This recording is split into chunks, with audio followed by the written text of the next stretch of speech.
You ever wonder who you'd be if you made just one different choice? Some days I do. So today, let's talk about the woman I would be if I never went natural. Welcome to God's Standard of Beauty. If this is your first time here, my name is Charnel and welcome. 15 years ago, I cut off the last of my Texlaxer and I big chopped. I thought it was just about hair, but I would soon find out that God would use my natural hair as a gateway to unearthing all of the things that were going on inside of me. The not so good things, but also the great things. Of course, this led to my overall inner healing. Here are the 7 things I will be doing right now. And let me tell you up front, she is not the woman you see now staring you down into the camera. First, I would still be a people pleaser. Now, it doesn't mean that as soon as I went natural, I stopped being a people pleaser. No, because there was a lot more to do there. However, wearing my natural hair went against the grain. It went against everything that was acceptable, that was expected, and in a way, I was no longer pleasant, right, to people because I was choosing to, in a way, rebel against what people expected of me. I was always trying to make everyone comfortable, even at my own expense. Never saying no, never speaking what I was truly feeling or thinking, setting 0 boundaries, never giving criticism, never going against the grain, never trying to disagree with anybody. So natural hair, especially because I have the type that has been undervalued and underappreciated and heavily criticized in the beauty industry, the beauty world, the Black community, and so on, this was my moment of breaking away from those chains and truly living out and being exactly how God created me to be. So in a way, it was my first real act of resistance, and this bled into other areas of my life and forced me to start letting my yes be yes and my no be no. A woman of integrity. If I had not went natural, the second thing I would still be today is the pretender. And as harsh as this is going to sound, when I was wearing wigs that were not my texture, did not look like my hair as you see right now, I was pretending that hair was mine. Because as you can imagine, I'm walking around, whether I'm at the coffee shop, in class, at my job, at the beach. I was flipping this hair around and walking around as if it was truly mine, pretending. And this was kind of like a scam. It's scam behavior because I attracted people that liked the fake version of myself. These people were not, when I ever got a compliment, I took it with a grain of salt because I'm like, would they say the same thing if my natural hair was out? Would I still get those compliments? Would someone still come up to me? I would never know because they were drawn to the exterior. This is why we may run into men or friends that don't really like the real you, but they like the facade that you have put on. And it's not their fault. It's yours.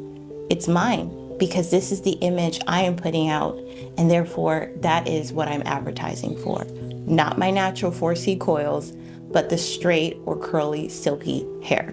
So without having gone natural, I would still be faking it. Never giving people a chance to see the real me. Because any covering you put on, that means you're hiding other things too. It is not just the hair you're hiding, but you're hiding deeper things maybe you don't want someone to see. Number 3, if I had not went natural, I would still be looking older than my age. Wigs aged me so much, but my natural hair, as people will say, natural hair is childish. It doesn't give grown. It doesn't give, I'm a woman. It gives childish. And you know what? To each his own. I don't mind it at all because people can't really figure out my age. My natural hair makes me look younger. It makes me feel lighter. It makes me feel more me. Number 4, if I had not went natural, I would still be hindered. What I mean is I felt like I was always worried about how I looked, how people perceived me. it kind of played into that pretender, because your worst fear is that someone finds out who you really are. So whether it was my wig flying off, or if I had a weave in, the two textures started to collide. If someone could see the tracks, it was just, I felt so hindered. I couldn't just jump into a pool.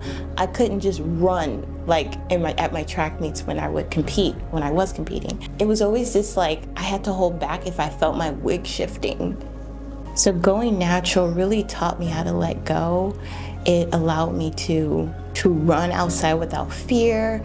Even when my husband and I go walking and it starts raining, water is what my hair wants. And it also allowed me to feel the wind in my scalp. That kind of feeling you just cannot replicate when you're covering your hair.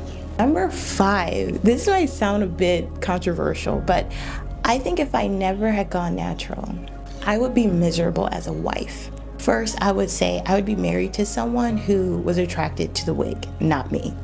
So in terms of keeping up that look, waking up, making sure that I had my wig on right, or, when we're making love, maybe, he couldn't grab my hair because it may fly off. Yeah, it could make for a funny moment, but I wouldn't want that for myself. Someone would have been magnetized to me because of the look. So if a man is drawn to straight hair and he's attracted to me, but my hair is not straight, I would have to keep that up. I feel like it would have been so much covering up, so much avoiding of my man from ever seeing my real hair. I only had that experience one time, and aside from that, I wore wigs, so I never really heard a man complain about my hair.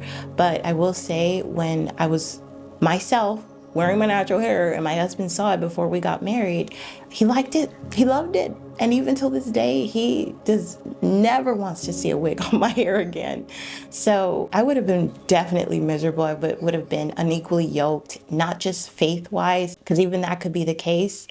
You could be with a Christian man, but maybe you're not his preference or you're not his type. And I wouldn't want to be with anyone who did not see me as their type, ever. Number 6, I would still be chasing that beauty standard, which is kind of like number 5, but so much comparison. I just think of all the times I was ripping myself apart because my hair was not the looser texture, or it just wasn't pretty to everyone else, let alone to myself. When you compare yourself to the beauty standard that excludes you in every way, because a Black woman's hair will never be straight naturally. So I would still be comparing myself, and I would never feel good about myself. I would always feel like I could never attain to anything or be desired or belonged, because I just could never measure up. Always chasing, never really arriving. So going natural helped me to stop chasing an unrealistic and arbitrary randomized beauty standard. If I had not went natural, I would be further and further away from God.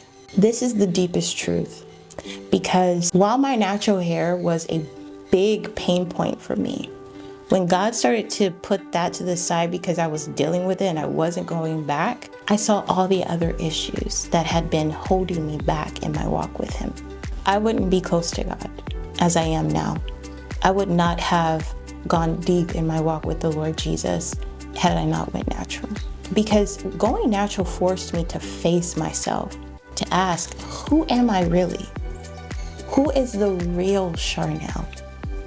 Because so far, there have been versions of me that my family created, my communities created, and the world I live in has created. But who is the real me? It was in that surrender, that letting go of control, that I found God even more. It's because I found a deeper connection to Him in that vulnerability. The Holy Spirit has been with me from the time I left college, where I still was wearing wigs, to the time of now. He's never left me. And it wasn't like because I wasn't wearing my natural hair, He was nowhere near me. No, He was. And I've experienced wonderful times with Him, intimate times with Him, when I was struggling with my natural hair.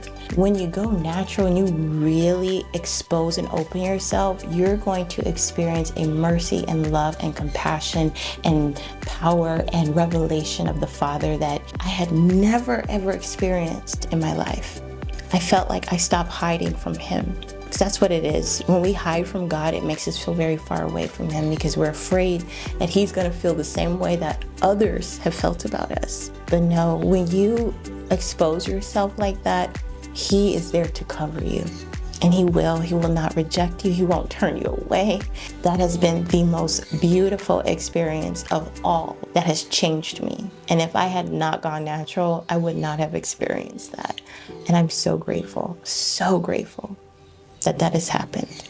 Sometimes healing starts in places that we least expected it. It's easy to say, therapy, go, I need to deal with this father wound. But instead, maybe it's your hair that you need to start with. So those are the 7 things that I would be if I had not went natural. And if you're still out there hiding, still pretending, still scared to show up as yourself, hear me. God didn't make you to be a copy. He made you to be the one unique, one-of-a-kind woman that you are. And from the very top of your hair strands, well, top of your head, which includes your hair, all the way down to your toenail. You were not meant to look like anyone but you. What are some things you're learning about yourself? What are some things that are changing about you? And if you are someone who's got to the other side like me, tell me, who would you be right now if you had never made that choice, that decision to go natural? Let's support each other and let's continue praying for strength to endure whatever trials you're going through right now when it comes to the way you see yourself. May not be your hair, maybe it's your body, maybe it's your face, maybe it's your arms, who knows? But whatever it is, just know that you are God's standard of beauty. Take care. Bye.